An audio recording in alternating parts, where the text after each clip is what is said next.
On décrypte avec Nicolas Dose l'entretien d'Emmanuel Macron à la presse régionale. Alors c'est vrai qu'il y a une phrase à la une des journaux ce matin, c'est « La rentrée sera difficile », mais vous en avez repéré d'autres. Notamment, le chef de l'État dit dans cet entretien « Nous devons rompre avec la préférence française pour le chômage ».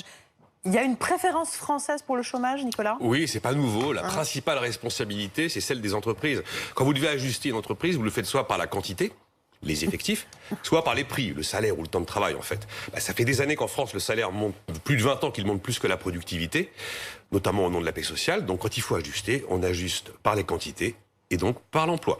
Après, il y a une responsabilité des syndicats jusqu'au boutiste. On a mis des années et des années à rendre le code du travail un peu plus flexible. Ça a mis tout le monde dans la rue à un moment.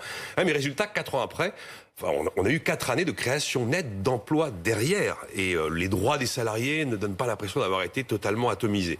Et puis la troisième responsabilité, c'est le système éducatif. Vous le savez, on est en mauvaise position dans le classement PISA de l'OCDE sur la compétence des jeunes. On a 150 000 échecs scolaires par an. 80% des gens qui sont au chômage sont des gens qui n'ont pas le bac, ou à peine le niveau bac. Et puis après, le SMIC, qui est plus élevé en France qu'ailleurs, effectivement, est un frein à l'emploi des non qualifiés.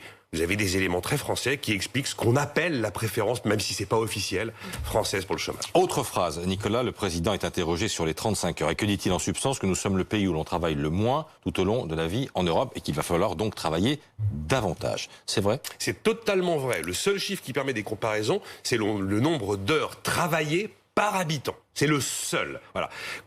Quelle quantité de travail j'ai par rapport au nombre de bouches à nourrir. Et là, on a le chiffre le plus bas de l'OCDE. En France, on travaille 630 heures par an et par habitant.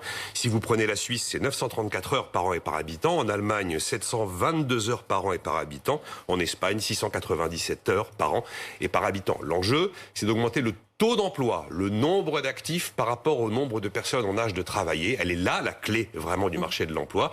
Et nous sommes 10 points sous les Allemands. Autre phrase, il n'y aura pas d'abandon d'une réforme des retraites. D'une réforme des retraites, pas de la réforme des retraites. D'une. Ouais. Il veut dire quoi par là? Il veut dire qu'on va remettre le couvert, on change un peu les assiettes, on va vous faire un nouveau menu. Alors il n'y a pas de détails, il y a 4 pistes qui circulent. On garderait un système unique pour le privé comme pour le public.